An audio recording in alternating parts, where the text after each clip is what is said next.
What problems are we currently facing? High emissions. But how can we reduce emissions in a world where air transportation is necessary? The solution is the Heron fan. The Heron fan is a completely new design of a fan engine which enables our customers to reduce their costs and their emissions as well.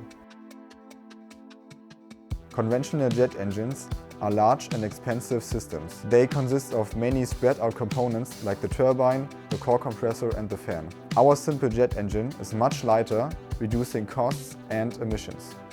How do we do that? We combine 3 key components into one. Just like we're combining 3 people into one team.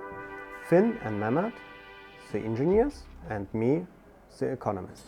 Our low-cost and low-emission engine, we can make it possible to use drones to inspect long ranges of energy lines, to transport cargo in areas of danger or low infrastructure. Be part of our journey to make air transportation emission-free.